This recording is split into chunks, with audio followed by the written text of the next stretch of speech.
வெளிநாட்டிலிருந்து யாழ்ப்பாணத்திற்கு வருவோருக்கு போலீசார் ஒரு அவசர எச்சரிக்கையை விடுத்திருக்கிறார்கள். உங்களது நிதி மோசடியாக பெறப்படுகின்றது என்பது தொடர்பாக போலீசார் அவசர தகவல் ஒன்றினை பகிர்ந்திருக்கிறார்கள். இந்த செய்தி உட்பட பல செய்திகளை இந்த தொகுப்பிலே பார்க்க இருக்கின்றோம். அதற்கு முதல் JK ரிப்போர்ட் எனப்படுகின்ற இந்த யூடியூப் சேனலை சப்ஸ்கிரைப் செய்து கொள்ளுங்கள். தொடர்ந்து அருகில் இருக்கின்ற பெல் பட்டினை கிளிக் செய்வதன் ஊடாக நான் போடுகின்ற காணொளிகள் உடனுக்குடன் உங்களுக்கு நோட்டிபிகேஷனாக வந்தடையும். தற்பொழுது செய்திகளுக்குள்ளே செல்லலாம். யாழ்ப்பாணம் வருகின்ற புலம்பெயர் தமிழர்களுக்கு போலீசார் ஒரு அவசர எச்சரிக்கை செய்தியை விடுத்திருக்கிறார்கள். யாழ்ப்பாண போலீசாரே இந்த செய்தியை விடுத்திருக்கிறார்கள். அதாவது, நீங்கள் வெளிநாடுகளில் இருந்து யாழ்ப்பாணத்துக்கு வருகின்ற போது கிளிநொச்சியை சேர்ந்த ஒரு பெண் உங்கள் வீடுகளுக்கு வருகின்றார். வந்து இவ்வாறு எனக்கு இயலாது, எனக்கு சத்திர சிகிச்சை செய்ய வேண்டி இருக்கின்றது என்று போலி மருத்துவ சான்றிதழ்களை காட்டி இவ்வாறு வெளிநாட்டிலிருந்து வந்தவர்களிடம் பணம் பெற்றதாக கூறப்படுகின்றது. இவ்வாறான சம்பவங்கள் யாழ்ப்பாண நகர் பகுதியிலும் கொக்குவில், திருநெல்வேலி உள்ளிட்ட யாழ்ப்பாணத்தை அண்டிய பகுதிகளிலும் இடம்பெற்று வருவதாக தெரிவிக்கப்பட்டிருக்கின்றது. இந்த நிலையில் தான் சில தினங்களுக்கு முன்னர் வெளிநாட்டிலிருந்து வந்த நபர்களிடம் குறித்த கிளிநொச்சி பெண் வேகோ ரக மோட்டார் சைக்கிளிலே சென்று இவ்வாறு, நான் கிளிநொச்சியை சேர்ந்த பெண், எனக்கு உடல்நிலை மோசமாக இருக்கின்றது, நான் ஒரு சத்திர சிகிச்சை செய்ய வேண்டும், எனக்கு உதவி செய்யுங்கள் என்று கேட்டிருக்கின்றார். அப்போது 50,000 ரூபாய் பணத்தை அந்த புலம்பெயர் நாட்டிலிருந்து வந்தவர்கள் அந்த பெண்ணுக்கு கொடுத்திருக்கிறார்கள். அதுக்கு பிறகாக இப்படி ஒரு பெண் வந்தது, அந்த பெண்ணுக்கு நாங்கள் காசு கொடுத்தோம் என்று அவர்கள் உறவினர்களிடம் தெரிவித்திருக்கிறார்கள். அப்போது அந்த உறவினர்கள் சொல்லியிருக்கிறார்கள், இதே போன்று இவ்வாறு மோட்டார் சைக்கிளில் வந்த பெண் எத்தனையோ பேரிடம் இங்கு காசு வாங்கி இருக்கின்றார், எங்களுக்கு தெரிந்தே பல பேரிடம் இவ்வாறு காசு வாங்கி இருக்கின்றார், ஆகவே அந்த பெண் மோசடி செய்கின்றார் என்று கூறியிருக்கிறார்கள். அதன் தொடர்ச்சியாக 50,000 ரூபாய் பணத்தை கொடுத்த நபர் போலீஸ் நிலையத்திலே இது தொடர்பாக கூறியிருக்கிறார். அதாவது, இது தொடர்பாக நான் முறைப்பாடு பதிவு செய்ய முடியாது, நான் அவசரமாக நாடு திரும்ப வேண்டி இருக்கின்றது, ஆகையால் நான் முறைப்பாட்டை பதிவு செய்தால் செல்வதற்கு தாமதமாகும், அதனால் நான் முறைப்பாடு பதிவு செய்யவில்லை, இந்த தகவலை கூறுகின்றேன் என்று போலீசாருக்கு கூறிவிட்டு சென்றிருக்கின்றார். அதனை தாண்டி இந்த பெண் வந்த மோட்டார் சைக்கிள் தொடர்பாகவும் அந்த பெண்ணின் அடையாளங்கள் தொடர்பாகவும் அவர் போலீசாரிடம் தெரிவித்திருக்கின்றார். இது தொடர்பாக போலீசார் விசாரணைகளை ஆரம்பித்திருப்பதாகவும் கூறப்படுகின்றது. அதனை தாண்டி பொதுமக்களுக்கும் இது தொடர்பான எச்சரிக்கையை அவர்கள் விடுத்திருப்பதாக கூறப்படுகின்றது. ஆகையால் வெளிநாட்டிலிருந்து இங்கு வருபவர்கள் இது தொடர்பாக எச்சரிக்கையாக இருங்கள் என்று அறிவுறுத்தப்பட்டிருக்கிறீர்கள். இது நேரடியாக அந்த பெண் சென்று எனக்கு நோய் என்று சொல்லி வாங்கி செல்கின்றார். இதையேதான் பலர் யூடியூபில் செய்து கொண்டிருக்கிறார்கள். அவர்கள் தங்களுக்கு பிரச்சனை இல்லை, மற்றவர்களுக்கு பிரச்சனை, காசு போடுங்கள் என்று வாங்கி ஏமாற்றி விடுகின்றார்கள். இப்படித்தான் நடந்து கொண்டிருக்கின்றது. புலம்பெயர் தேசத்திலிருந்து வருகின்ற மக்களும் யாராவது கஷ்டப்படுகின்றார்கள் என்று கேட்டால் பணத்தை கொடுத்து விடுகின்றார்கள். ஆனால் உறவினர்கள் கஷ்டப்படுகின்றார்கள் என்று சொன்னால் அவர்களுக்கு திமிர், அவர்கள் அப்படி காய்த்து கொண்டு செய்வார்கள், எங்களை மதிப்பதில்லை அல்லது வளர்ந்து விடுவார்கள் என்று அவர்களுக்கு கொடுப்பதில்லை. ஆகையால் இவ்வாறு தெரியாதவர்களுக்கு, வருகின்றவர்களுக்கு அள்ளி கொடுக்கின்ற பண்பு வெளிநாட்டில் இருக்கின்ற போது அவர்களுக்கு இருக்கின்றது, இங்கு வந்தாலும் இருக்கின்றது.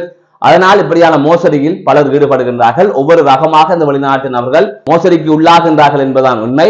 அதனை தாண்டி அனைவரையும் புல சொல்ல முடியாது. சில புலம்பெயர் நபர்கள் உண்மையிலே நாங்கள் இங்கு யுத்த காலத்தில் வந்து விட்டோம், அங்கு யுத்தத்தில் பாதிக்கப்பட்ட பல பேர் இருக்கின்றார்கள், ஒரு காணொலிகளையோ அல்லது நேரில் வந்து கேட்கின்ற போதோ ஒரு பாவப்பட்டு அதை கொடுக்கின்றார்கள். அவர் கொடுக்கின்ற போது ஒரு மனதாரோ நிம்மதி அடைகின்றார்கள், அதற்காக செய்கின்றார்கள், நல்ல நோக்கத்தில் தான் செய்கின்றார்கள், ஆனால் அது நல்ல நோக்கத்தில் செல்வதில்லை. எனவே பொதுவாக எல்லாருக்கும் சொல்லுகின்ற விடயம், முதலில் உங்களது உறவுகளை பாருங்கள், உங்களது நண்பர்களை பாருங்கள், உங்களது ஊரவர்களை பாருங்கள். அப்படி பார்த்து நீங்கள் அவர்களை சரியாக்கி விட்டாலே மற்றவர்களுக்கு உதவி செய்ய வேண்டிய தேவை இருக்காது. உண்மையிலே உங்களோடு பழகிறவர்கள் உங்கள் கஷ்டத்தை வெளிப்படையாக சொல்ல மாட்டார்கள். அதை தவிர உங்களிடம் வந்து கேட்டுக்கொண்டிருக்க முடியுமா, உங்களுக்கு தொந்தரவு செய்ய முடியுமா என்று யோசிப்பார்கள். நீங்கள் இனங்கண்டு அவர்களை நல்லாக்கி விடுங்கள். ஒரு முறை முயற்சி செய்து பாருங்கள். அப்படி சரி வரவில்லை, அவர்கள் முன்னேறவில்லை என்றால் அப்படியே விட்டு விடுங்கள். எனவே இது தொடர்பாக கொஞ்சம் சிந்தியுங்கள். இலங்கையை உலுக்கிய 2 துப்பாக்கிச் சூட்டு சம்பவங்களுக்கும் போலீஸ் அதிகாரிகளுக்கும் தொடர்பு இருப்பதாக தற்பொழுது தெரிவிக்கப்பட்டிருக்கின்றது. அதன் அடிப்படையில் கடந்த 18ஆம் தேதி இரவு வேளையிலே மித்தனிய போலீஸ் பிரிவுக்குட்பட்ட பகுதியில் ஒரு துப்பாக்கிச் சூட்டு சம்பவம் ஒன்று இடம்பெற்றிருந்தது. அந்த துப்பாக்கிச் சூட்டு சம்பவத்தில் நபர் ஒருவரும் அவரது 6 வயதுடைய மகளும் 9 வயதுடைய மகனும் கொல்லப்பட்டிருந்தார்கள். இந்த சம்பவம் தொடர்பாக மேலதிகமான விசாரணைகள் இடம்பெற்று வந்த நிலையில் தற்பொழுது பொதுமக்கள் பாதுகாப்பு அமைச்சர் நாடாளுமன்றத்திலே ஒரு தகவலை வெளியிட்டிருக்கின்றார். அந்த மித்தனிய துப்பாக்கிச் சூட்டு சம்பவத்திற்கும் போலீஸ் அதிகாரிக்கும் தொடர்பு இருப்பதாக அவர் தெரிவித்திருக்கின்றார். இவ்வாறு நபரையும் பிள்ளைகளையும் கொலை செய்த அந்த துப்பாக்கி சூட்டு சம்பவத்தின் துப்பாக்கிதாரிகளுக்கு ஏதோ ஒரு வகையில் போலீஸ் அதிகாரி ஒருவர் உடந்தையாக இருந்திருக்கின்றார் என்பதே தற்பொழுது தெரிய வந்திருக்கின்றது. இதேவேளை கொழும்பு புதுக்கடை நீதிமன்ற வளாகத்தின் 5ஆம் இலக்க நீதிமன்ற தொகுதியிலே இடம்பெற்ற துப்பாக்கிச் சூட்டு சம்பவத்தில் கணையமுள்ள சஞ்சீவ் அவர்கள் கொலை செய்யப்பட்டிருந்தார். இந்த நிலையில் இந்த சம்பவத்தை செய்தார்கள் என்று 2 பேர் போலீசாரால் இனங்காணப்பட்டிருக்கிறார்கள். அதன் அடிப்படையில் அவரை நீதிமன்றத்திற்குள் வைத்து சுட்டுக் கொலை செய்த நபர் கைது செய்யப்பட்டிருந்தார். அவருக்கு உதவி செய்த பெண்ணை தற்பொழுது போலீசார் தேடி வருகின்றனர். இவ்வாறான சூழ்நிலைத்தான் அந்த பெண்ணுடன் தொடர்பை பேணிய நீர்கொழும்பு பகுதியைச் சேர்ந்த 25 வயதுடைய போலீஸ் அதிகாரி ஒருவர் கைது செய்யப்பட்டிருப்பதாக தற்பொழுது தெரிவிக்கப்பட்டிருக்கிறது. குறித்த தகவலை கொழும்பு போலீஸ் குற்றத்தடுப்பு பிரிவினர் தெரிவித்திருக்கிறார்கள். ஆகவே இலங்கையை உலுக்கிய 2 துப்பாக்கிச் சூட்டு சம்பவங்களின் பின்னணியில் போலீஸ் அதிகாரிகள் இருக்கின்றார்கள் என்பது தற்பொழுது தெரிய வந்திருக்கின்றது. ஜாழ்ப்பாணத்தில் வங்கி ஒன்றில் நிலையான வைப்பிலிட்ட பணம் காணாமல் போன சம்பவம் தொடர்பாக செய்திகள் வெளியாகி பெரும் பரபரப்பை ஏற்படுத்தி இருக்கிறது. ஜாழ்ப்பாணம் கோப்பாய் பகுதியில் இருக்கின்ற வங்கி ஒன்றில் நபர் ஒருவர் நிலையான வைப்பில் பெருந்தொகை பணத்தை வைப்பிலிட்டதன் பின்னர் அவர் வெளிநாட்டுக்கு சென்றிருக்கின்றார். அதன் தொடர்ச்சியாக அவர் திடீரென்று வெளிநாட்டில் இருந்து வந்து அந்த பணத்தை எடுக்க சென்றிருக்கின்றார். அப்போது அந்த பணம் அங்கு இல்லை என்று கூறப்பட்டிருக்கின்றது. அதைத் தொடர்ந்து குறித்த நபர் கோப்பாய் போலீஸ் நிலையத்திலே இது தொடர்பாக முறைப்பாடு ஒன்றினை பதிவு செய்த நிலையில் கோப்பாய் போலீசார் குறித்த வங்கியின் முகாமையாளரை கைது செய்து விசாரணை மேற்கொண்டு வந்தார்கள். அதன் தொடர்ச்சியாக அவரை யாழ்ப்பாண நீதவான் நீதிமன்றத்தில் முன்னிலைப்படுத்திய நிலையில் அவர் தற்பொழுது விளக்கமறியலில் வைக்கப்பட்டிருப்பதாக தெரிவிக்கப்பட்டிருக்கின்றது. இது தொடர்பான விசாரணைகள் தொடர்கின்றன. இலங்கையின் பிரபலமான பாடகியான ஜொஹானின் இசை நிகழ்ச்சிக்கு லண்டனில் பெரும் எதிர்ப்பு கிளம்பி இருக்கின்றது. புலம்பெயர் தமிழர்கள் இவ்வாறு எதிர்ப்பை வெளிப்படுத்தி இருக்கின்றார்கள். தமிழர் இளைஞர் அமைப்பின் பிரித்தானிய ஒருங்கிணைப்பாளர் மகேஷ் அவர்கள் இது தொடர்பாக தனது எதிர்ப்பை பதிவு செய்திருக்கின்றார். ஜொஹானி எனப்படுகின்ற குறித்த பாடகி மேஜர் ஜெனரல் பிரசன்னடி சில்வாவின் மகள் ஆவார். அவர் தந்தையை போற்றி பல பாடல்களை பாடியிருக்கின்றார்.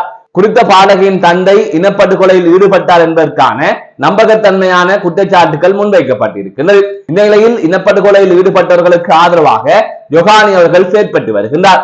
முன்னாள் போராளிகளை பயங்கரவாதியாக சித்தரித்தவர்.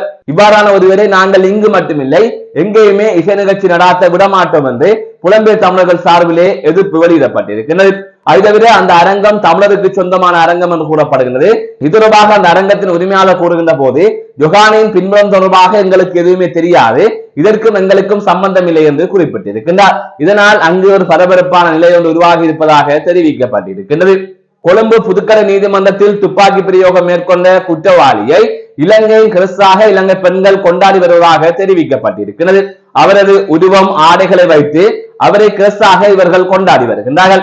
பல பெண்கள் மற்றும் சில ஆண்களும் அவரை புகழ்ந்து பாராட்டி வருகின்றார்கள். இந்த நிலையில் அது தொடர்பான பதிவுகளை நீக்குகின்ற நடவடிக்கையில் பேஸ்புக் நிறுவனம் ஈடுபட்டிருக்கிறது. இந்த நிலையில் நாடாளுமன்றத்திலும் இது தொடர்பாக பேசப்பட்டிருக்கிறது. அவர் சிரித்துக் கொண்டு கைதாகின்ற வகையிலான புகைப்படங்களை ஏன் போலீசார் வெளியிட்டார்கள் என்று நாடாளுமன்றத்திலே குரல் எழுப்பப்பட்டிருக்கிறது. அதன் தொடர்ச்சியாக இது ஏஐ மூலமாக செய்யப்பட்ட வீடியோக்கள் புகைப்படம் என்றும் பாதி பொய்யாக பரப்பப்படுவதாகவும் கூறப்பட்டிருக்கிறது. அதனை தாண்டி ஒரு கொலை குற்றவாளியை இவ்வாறு பெண்கள் கிறிஸ்தாக கொண்டாடுவது என்பதை எந்த வகையிலும் ஏற்றுக்கொள்ள முடியாது என்று போலீசார் எச்சரித்திருக்கிறார்கள். ஒரு நாட்டின் பயங்கர கொலையாளிதான் என்றும் அவரது உடையை வைத்தோ உருவத்தை வைத்தோ அது இல்லை என்று ஆகிடாது என்றும் இலங்கை போலீசார் முகநூல் பக்கத்திலே ஒரு பதிவு ஒன்றை பதிவிட்டிருக்கிறார்கள். மீண்டும் ஒரு காணொலி சந்திக்கின்றேன். நான் நடராஜ் ராஜேகாந்த்.